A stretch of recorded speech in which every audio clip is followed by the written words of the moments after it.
The music you just heard, good morning, my name is Linda Mueller.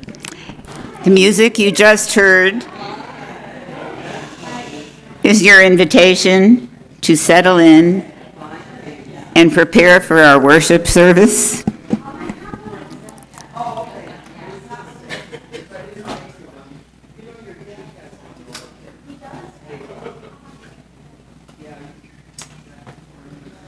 The music you just heard is your invitation to come in, quiet yourselves, and be seated for our morning service.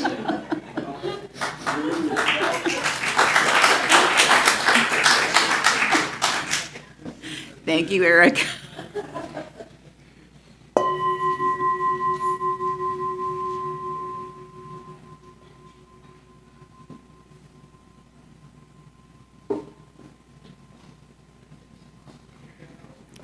I told Eric I would need help. Please, the music has been observed. Please know that whoever you are, wherever you are from, whomever you love, wherever you are on life's journey, you are welcome here. My name is Linda Mueller, and I'm a longtime member of this fellowship. I've probably done many different jobs, served on the board and all kinds of committees, and I'm so grateful to see all of you here. This is my home away from home and the place where I can feed my soul, especially in these horrible days that we are living through. If you had told me 33 years ago that I would be happily remarried and living in Texas, I would have laughed myself silly. I lived in Virginia Beach, Virginia.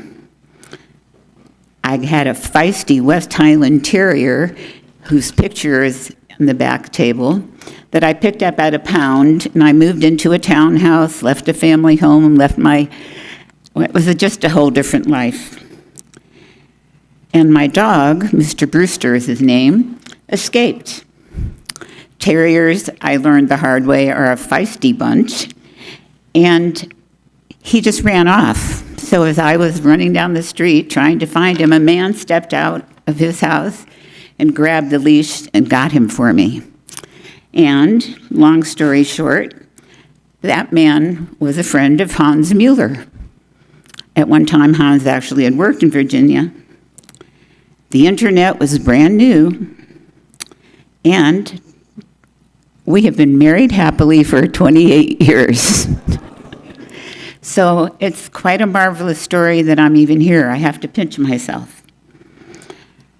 And I'd like to remind everyone that angels come in all shapes and sizes. So Brewster definitely was an angel, and I know you think this is just an ordinary flying pig, but he's my talisman, and he's my angel, and he gets me through some really tough times. Because if he can fly, I can get through that therapy, or I can get through that horrible problem in my life. So I'm a firm believer in angels. I guess I need to say something else. Welcome to San Gabriel Unitarian Universalist Fellowship. Whether you are here in the sanctuary or at home, we are welcome you. My name is Linda Mueller. My pronouns are he, she, and her. I am honored to serve as your lay leader this morning. San Gabriel is the member congregation of the Unitarian Universalist Association. We are a movement working for a just, peaceful, and sustainable world. We sustain each other here in community as one part of our work. Our important work, especially in these trying days. And now I guess I sit down. Thank you, Linda. Good morning. I'm Eric Hepburn. I'm your pulpiteer. I'm honored to serve as such. I'm glad to be here with you this morning in this weird, perfect storm of a morning. Why is it a weird, perfect storm? Well, it's pet blessing. And I wasn't with you on the first Sunday of the month, so it's also the day when we're covering our Chalice Circle topic, which is deep listening. And it's Pride. It's Pride Sunday. There's still some space for volunteers for the 2 to 4 and 4 to 6 afternoon shifts. You can come hang out with us at Georgetown Pride, which is right south of Sweet Lemon Kitchen. So we'd love to see you out there. But I'll get to all that perfect storm nonsense in a little bit. Please join me in reciting the words to light our chalice. We light this flame to remind us love is the center. As we grow and connect, mature and deepen, love remains the center. When the light of truth burns all else away, love remains.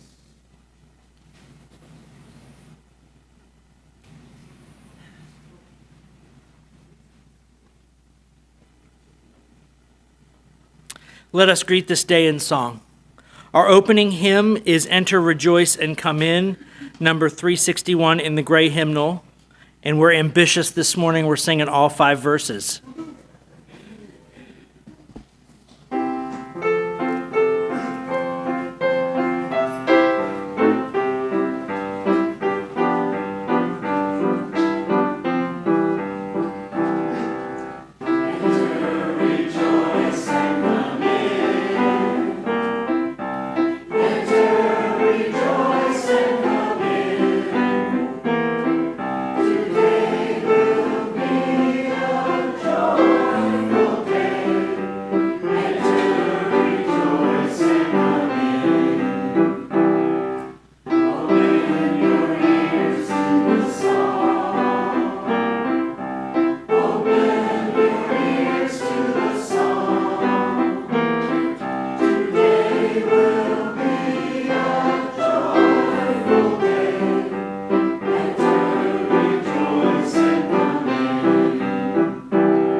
All right.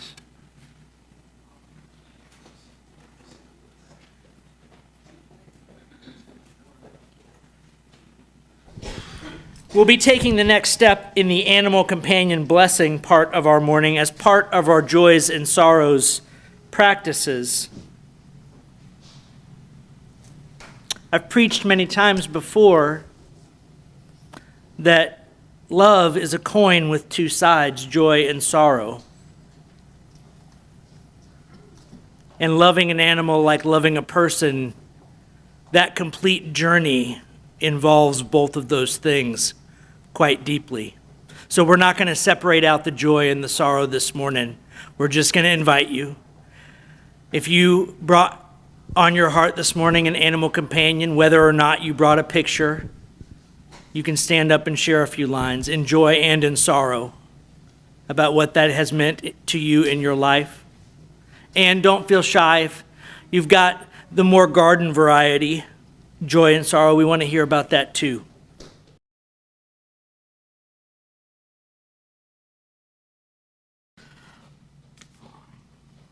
Guess what time it is? Albie. Where you at, Albie? No. Albie's not here today. Well, we're going to have a kid's story anyway. Hey, Hush, can I have my Wonder Box? All right. It is time for the Wonder Box. The clue for this week's Wonder Box is handless, but I can still climb faster than you.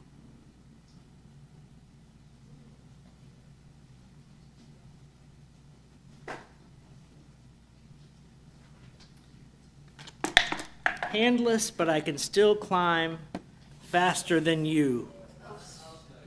Oh, I heard the magic word. I heard the word snake. This is a little toy snake. This one's got very strange ears. But it was the only toy snake I could find in my house, so we'll just have to accept that that's where we're at. All right. In today's story, our friends Elephant and Piggy are joined by a third friend, Snake. Let's see what kind of trouble they get into. Can I Play Too? An Elephant and Piggy book by Mo Willems.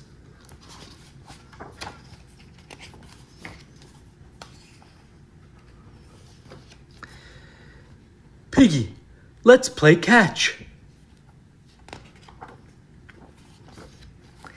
Yes. I love playing catch with friends.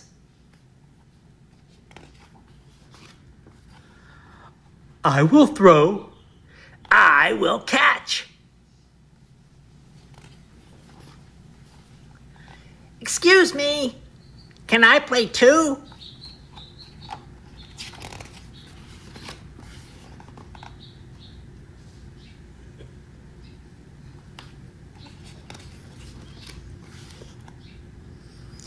You do not want to play with me? No, we do want to play with you, but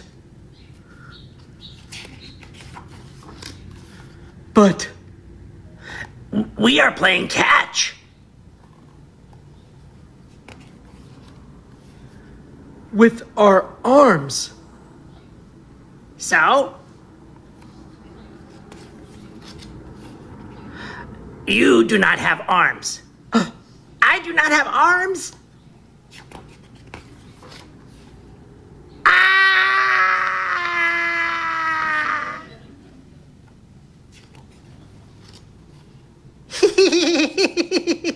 I know I do not have arms.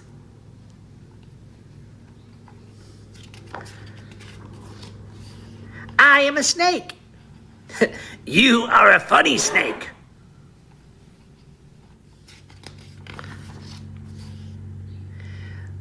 Can a snake play catch? I don't know, but I can try. Cool! I will throw the ball. Try to catch it. Here comes the ball. Bonk.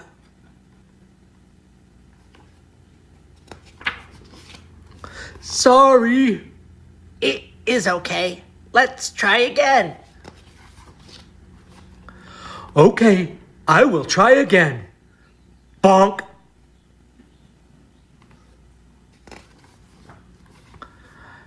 Now I will try. Bonk. This is not working. We need a new idea. Yes.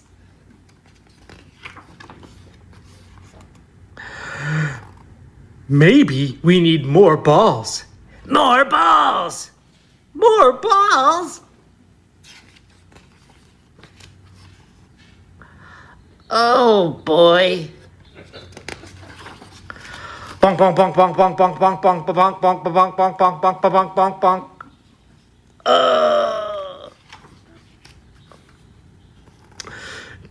Do we need even more balls? Maybe. Wait! We have tried, but I am a snake.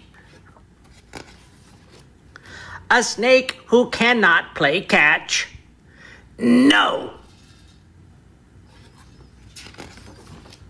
You are our friend. We will all play catch.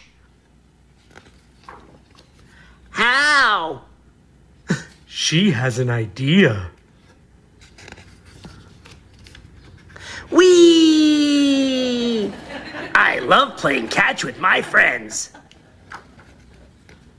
The end.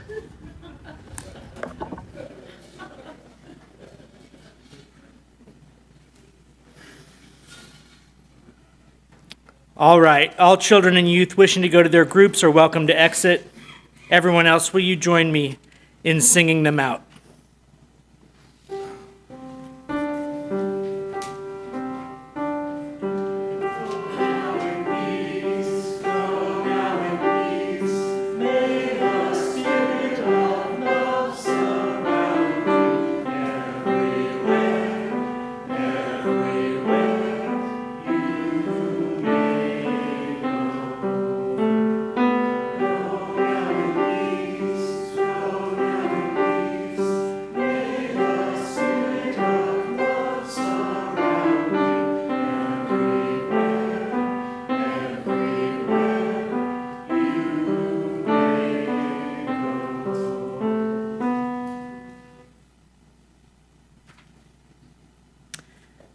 And now we have a special treat.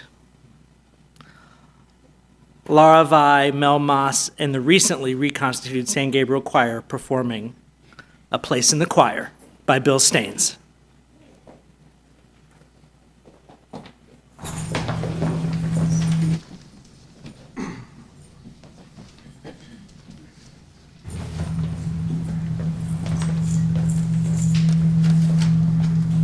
Something's hot.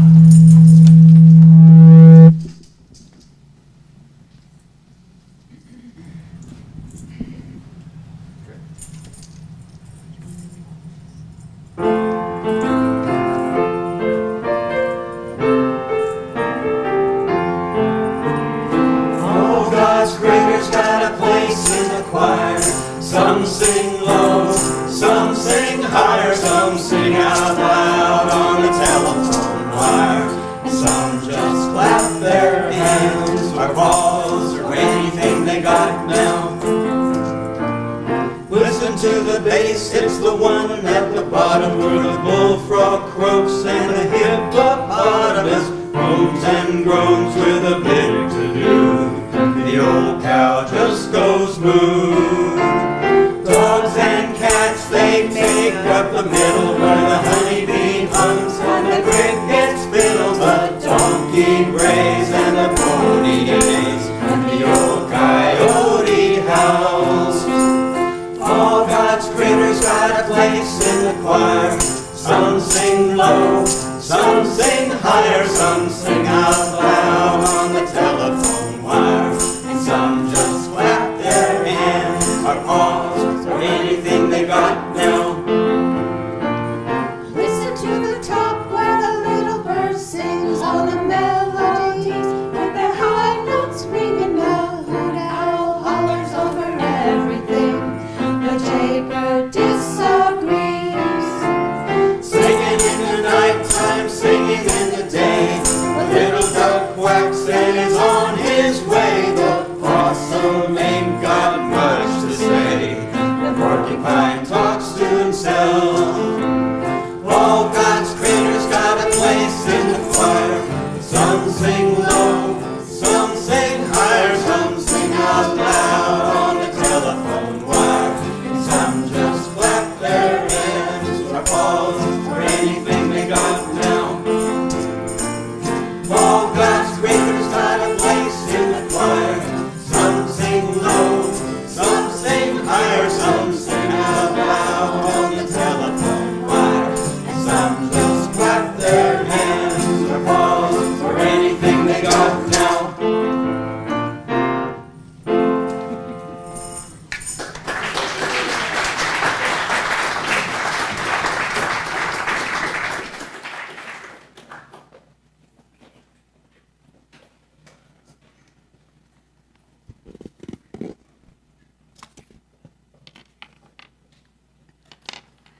I invite you to a place of deeper stillness and reflection with the reading from Dr. Maya Angelou.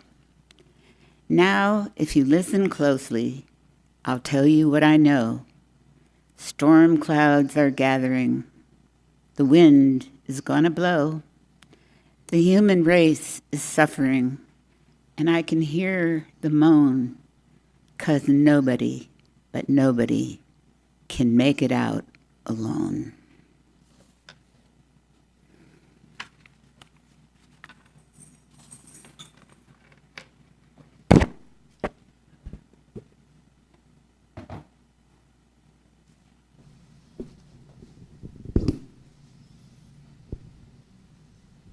It would be ungenerous of me to stand behind the pulpit today and deny you an excellent view of my bright green pants.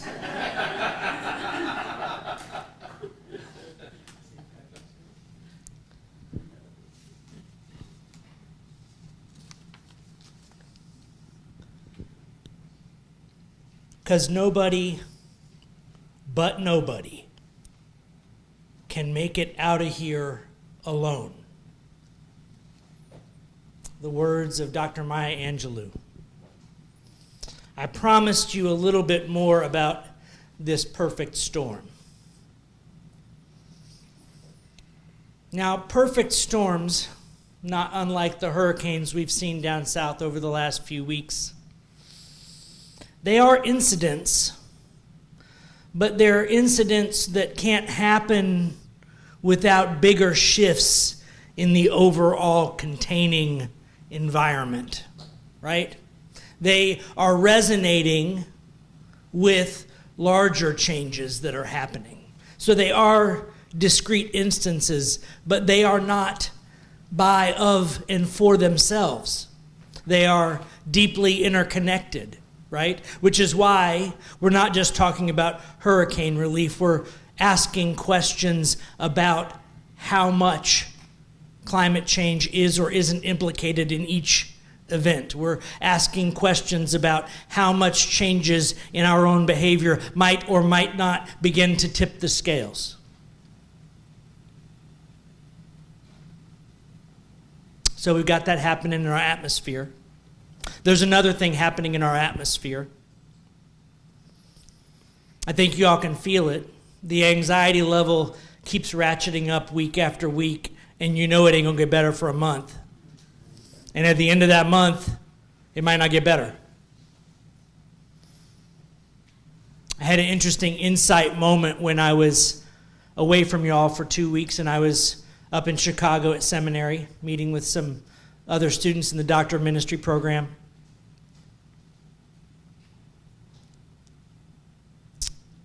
The healthiest churches talk about what's going on. For real. In the world, in your lives, in politics, even when that's uncomfortable. And I realized in that moment that I have been at least a little bit guilty of giving into my own predilections of abstract philosophizing, which I do love, but I have graduate school for that now, so I might be able to let y'all off the hook on that one. Or at least take it down a couple notches. We'll see how that goes. One of the other things that happened was that I realized that one of the most important and central lessons that I have had the grace to learn and that I want to share with you all is the ability to slow down, the ability to create some space and spaciousness in your lives, in our collective life. Like I suspect many of you, I developed at a very early age a pattern that I like to call in the rear view hypervigilance. There are other names for it. Some of those names sound like anxiety disorder. But it is a belief that happens for a lot of children in our culture who believe that the only way to stay safe is to run their brain at 110% pretty much every waking hour. Wait, what's going on with those people over there? Do I have to, can I intervene? Can I keep myself safe? Can I do it? Can I do it? Can I do it? This may or may not resonate with some of you. But I'm suspecting, given that it is a cultural proclivity toward anxiety that we live in, that it's not a stranger to any of you being in that state. Nor maybe a surprise that some of us live in that state or have lived in that state for long stretches of time. Me for about the first 46 years of my life. Starting at about 3. I can remember the day it started. So, not 46, 43 years. I'll pretend I can do math. So, if I'm going to do that with y'all, I can't get up here and model brain on at 110% every Sunday and then ask you to slow down. That would be unkind, ungenerous, unwise, and ineffective. So, I'm going to try to slow down while I'm up here as a way of inviting you to slow down and settle more deeply into some of the hard truths that we still need to wrestle with. We're just not going to try and do it all at once. So,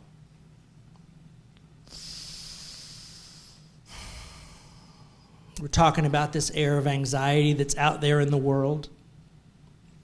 We know where it's coming from. We know what's going on. We don't have to rehash all of that here. We know that part of it is about white Christian nationalism. It's a book I just finished reading on. There's a post on Facebook about it with a reference to a book called American Idolatry. It's a book that just came out last year. If you identify as a Christian, you'll enjoy this book a lot. If you don't identify as a Christian, you might have to do quite a bit of translating while reading the book. But it's a really solidly researched and executed book.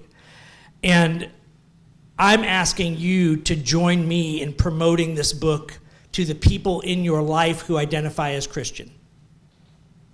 Or maybe you have friends who have family who identify as deeply Christian.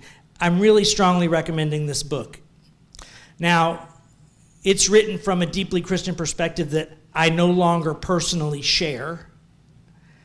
And it's calling people into the teachings of Jesus and away from the idea that, let me just make it simple.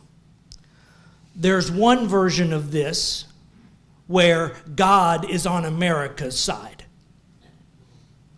God is on America's side. So whatever America does,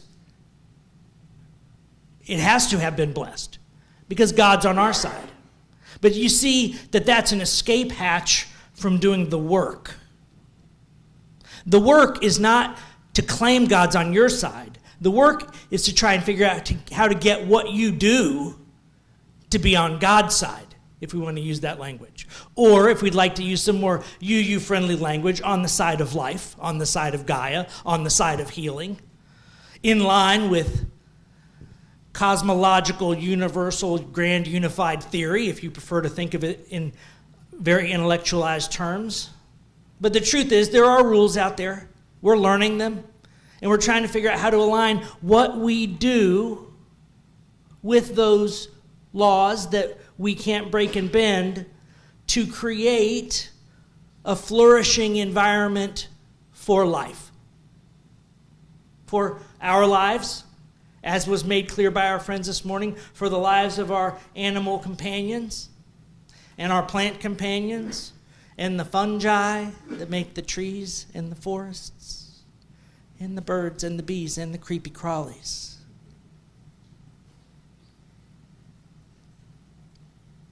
So I've been thinking a lot about the pet blessing. I've been thinking a lot about this Pride event that we're doing this afternoon. I've been thinking a lot about racism and white nationalism. And I've been trying to remember that today's sermon is supposed to be about listening. So,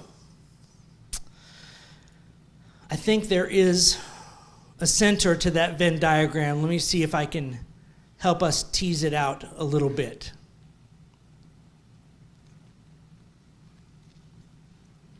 It is interesting to me that in the history of chattel slavery, we did a lot of things. By we, I mean the white people of America did a lot of things, and of other countries, to the slaves that now in the rear view are really just in the realm of the unforgivable to nearly unforgivable, breaking up families, treating people like possessions, massive dehumanization, belief systems that had this idea that maybe white people had souls but black people didn't have souls. And we can look in the rearview now and be like, whoa, at least we're not there anymore, thank God. But we are not as clear of that as we think. And our we is not as wide as we'd like to think it is. And it's definitely not as wide as it needs to be for the healing that this planet needs and that we need. One of the ways that I know that is that we still think that other mammals don't have souls. We still treat them like objects that we own sometimes. We separate them from their families of birth without a second thought. Now, I'm not inviting you to feel guilt or shame over your relationship with your current pet companion. I'm inviting a reflection because I want to take what I know that you know is true, that there's a soul in there. They might not think like you, they might not talk like you, but you got to have a soul to have joy like that. Can I hear amen? You got to have a soul to cause the kinds of deep heartbreak that we have all experienced at that loss. Can I get an amen? So, why do we tell ourselves this strange little lie when we know it's not true? What are we trying to justify?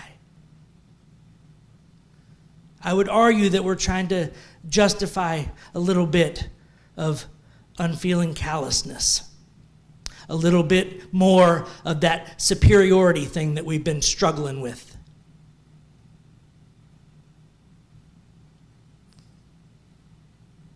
Questions more profound than answers.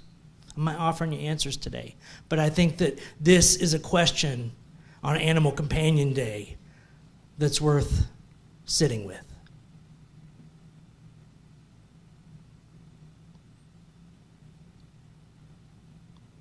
The we keeps getting bigger if we let it. Let's tie in listening. How do we let it? How do we let our we get bigger? How do we let it get that big? What is prayer, after all? Prayer and meditation might just be a way of getting quiet enough to hear the voice of God, or the voice of Gaia, or the voice of nature. Maybe you think of it as the still small voice within. I'll let you in on my perspective on it. It's not the perspective, it's just mine. I've noticed a strange thing, especially in deep moments of like vision quest or on day 4 of a long fast, which is the voice of God arrives in me, but then I translate it into words. There's a moment where I can feel emotionally the impact of a received message, and then there's a pause, and then it comes out in my own voice, like in my own language. So what if we're receivers, right? So the still small voice within is true. It's our voice. We're translating the messages that we get from the whatever it is that's larger than us into words we can understand. And as we know, not all translators are equally good, right? So we have to do work in our lives, intellectually, emotionally, so that our translations get better and better.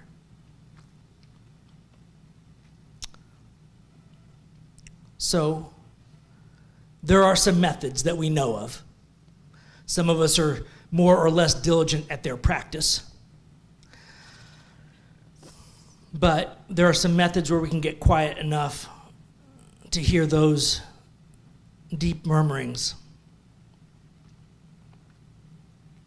But when I sit up here and tell you that the something larger needs you as desperately as you need it, I'm not speculating. I can say that faithfully because that's what I've been told.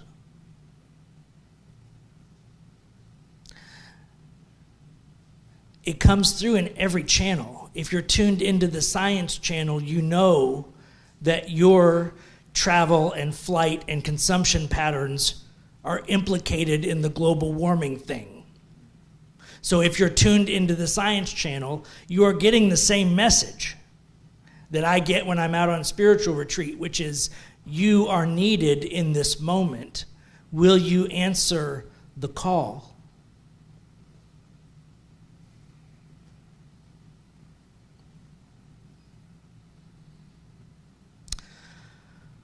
The other message that is really resonating for me right now that I'm going to share with you as we wrap up, because I have to get out of here and get back to Pride and help kids make bracelets.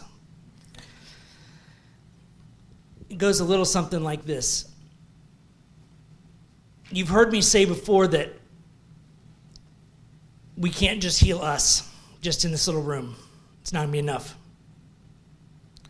Everybody needs healing. Everybody is worthy of healing. I want you to notice that I didn't make a fact claim that everybody could be healed. I don't know. I don't know. I have met some people so deeply damaged by the trauma of their lives that I personally wonder, is there really a narrow path road back for them? And I don't have an answer to that. And from my experiences with Spirit, that's not the kind of question I can get an answer to. I could pray on that question until the cows come home, and I'm not going to find out anything new about it. Here's what faith tells me. If there is a chance for any of us, it is through our ability to expand our love and compassion. That is the guidance that keeps our feet on the narrow path as we do this work. And the bigger the we is, the more people we can put inside that circle of love and compassion, the more healing we are contributing to the process. It's just like deciding that, maybe I'm not going to fly halfway around the world for a weekend. Maybe that's not what the climate needs from me right now. Well, the climate probably also doesn't need you complaining about your uncle who you vehemently disagree with. If you've learned nothing else from you covenanting, learn this. Try not to talk about people, try to talk to them.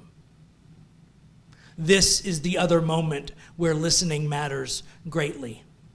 You see, because if you show up to your crazy uncle's doorstep thinking, okay, Eric said go talk to him, not about him, I'm going to do it. Now, uncle, let me just tell you why you're wrong. Anybody have any prognostications about how that's going to go? Now, I know that you've been through XYZ and you believe XPQ, but let me just explain what you're not thinking about. And you might be partly right. There might be a great deal of insight you have about your uncle's position. But the only way to offer healing to your uncle is for you to do your work first and figure out how to leave all your judgments in your car and walk up to that front porch with an open mind, an open heart, and curiosity and say, we both know we disagree, but I am curious. I love you enough and I'm curious enough that if you're willing to make the time, I'd like to sit on this porch and hear your story. I'd like you to help me understand where you're coming from.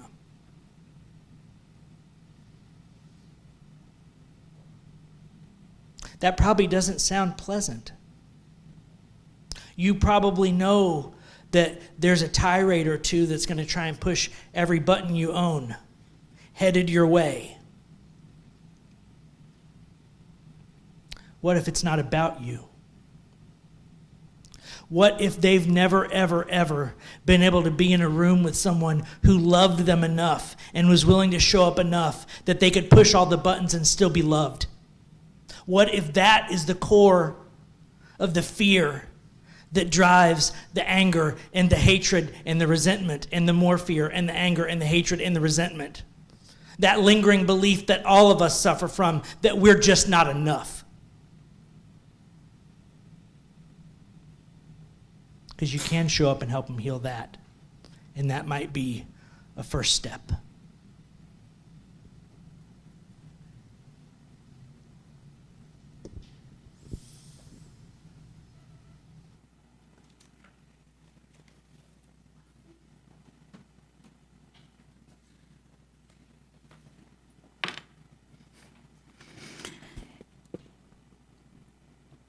We take an offering each week to sustain the spiritual home and to support the work of our fellowship. If you are visiting, we invite you to fill out a visitor card, which you can put in the plate and return to the visitor table in the back. And now we have some offertory music.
I get by with a little help from my friends. Yeah, I'm gonna try with a little help from my friends.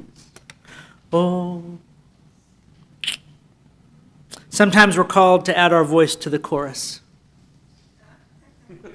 Sometimes we're called to speak aloud the message resonating in our own hearts. Please keep it potent. Aim at 2 strong sentences. If you'd like to call, reflect, or respond on today's message, please raise your hand for the microphone.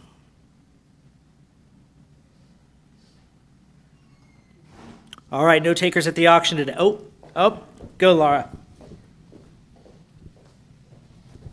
I just thought I'd share this because that song I just played has been one of my favorites. I really love Ludovico Einaudi. He's the composer. He's alive today. He's a modern classical composer. And the song is called I Giorni, which means the days. And I always pictured like sunrises when I play that. But recently I looked up what the real meaning of the song is. And he traveled in Mali and found that song from the people of Mali. It was evidently a 12th century, it dated back to the 12th century, and it was a song that is meant to be the lament for a death of a hippo that they'd lived with through a long time, and they kind of knew. So I just wanted to share that. I thought it was appropriate for today.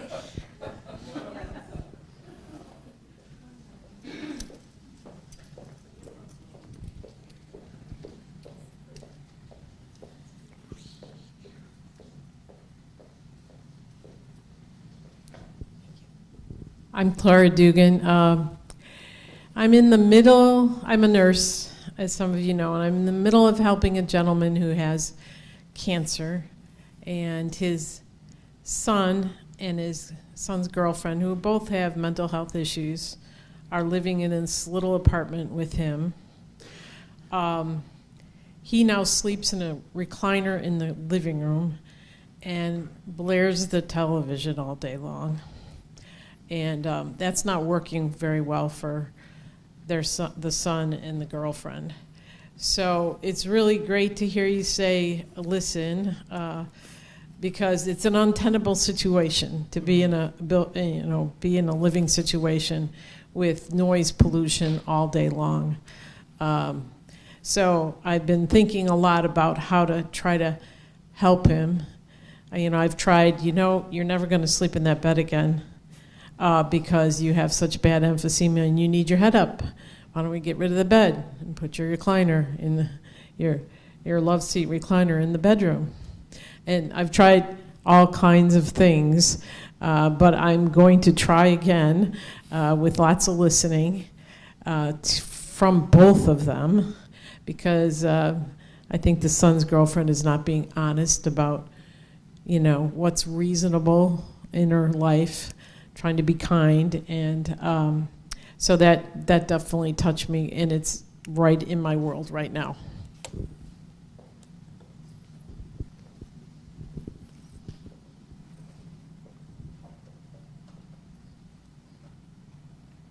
All right. Thank you for sharing.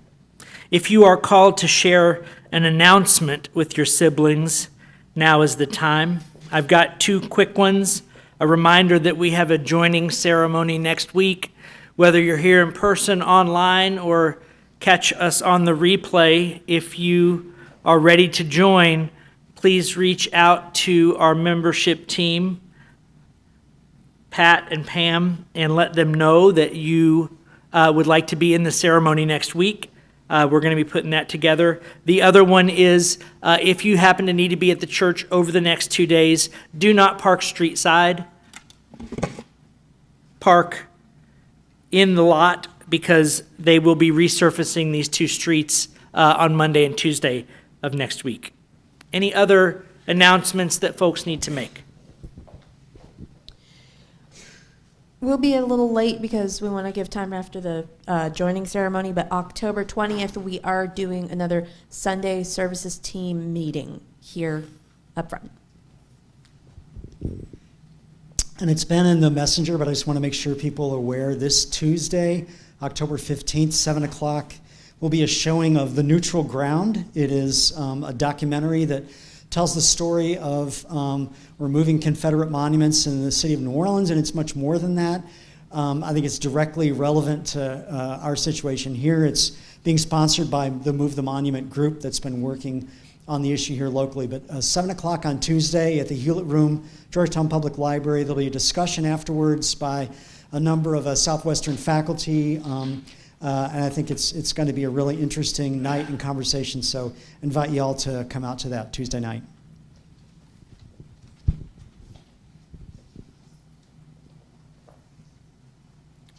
Okay, one quick announcement, and that is, if you'd like to join us, let me know. There's a sign-up sheet in the back for the musical group. I would like to also I'm going to jump into gratitudes and say thank you to everybody who has joined the choir. You guys, what y'all don't know is they put that together in 2 rehearsals. So, awesome. Thank you very much. Thank you, Mel. Yes, thank you.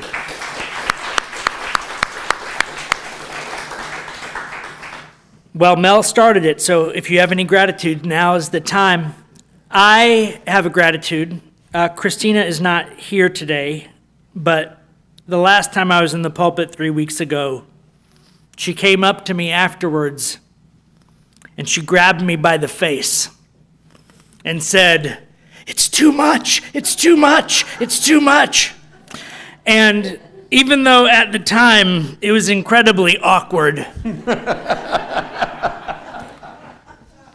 I think she's starting to know me well enough that in order to get through the ebullient outflow of energy that just pours out of me all the time, she needed to do something dramatic to help me see that I better slow down. So I wanted to express that gratitude. Any other gratitudes out there?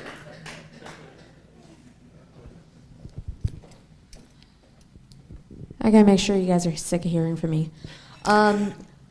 I have to miss all the Pride stuff today, but the reason I have to do that is my younger son is turning 15 tomorrow, and we have a last-minute camping trip. Him, his best buddy, his telescope, out at Granger. So I'm going to be so tired after this. But we have the option to do that, and I'm so grateful that I'm in a position where I can still do that. So. We got Clara in the back.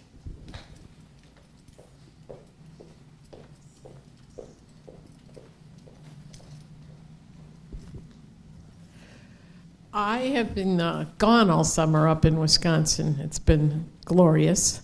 But I'm grateful to come back to lots of new faces, a membership team that's going whole hog.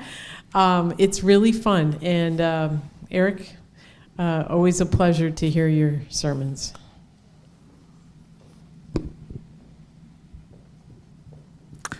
All right, folks, join me. Our second hymn is Spirit of Life, number 123 in the Grain Hymnal. We're going to sing it twice through. It's a short one. Lyrics will be projected. Please rise in body and spirit as you're able.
Twice.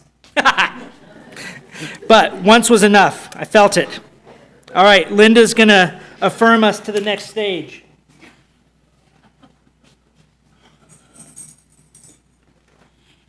Eric and I are operating from two different scripts and some of the little delays. As we prepare to return to the world, remind ourselves through our affirmations to carry this work from place to every corner of our lives.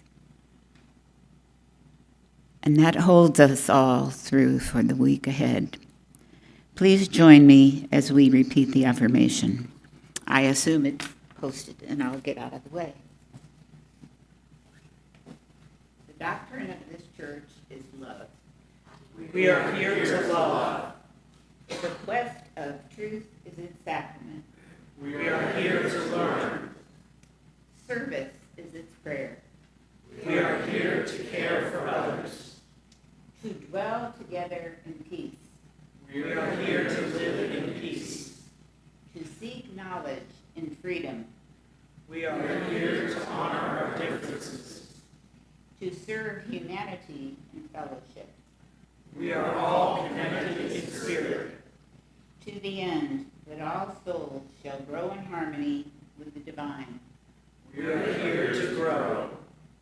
Thus do we covenant with one another. This we promise to do together. And I think I actually extinguished the chalice now. Will you join me in the reading while she extinguishes? We extinguish this flame to remind us love is In the center. as we explore And rest, engage, and heal. Love remains in the center. when all we can see is cold ashes. Love remains.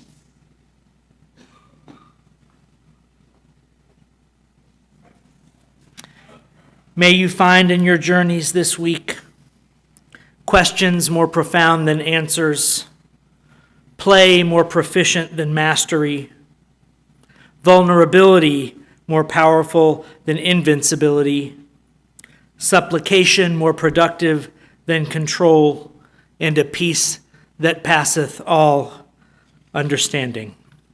Go in peace.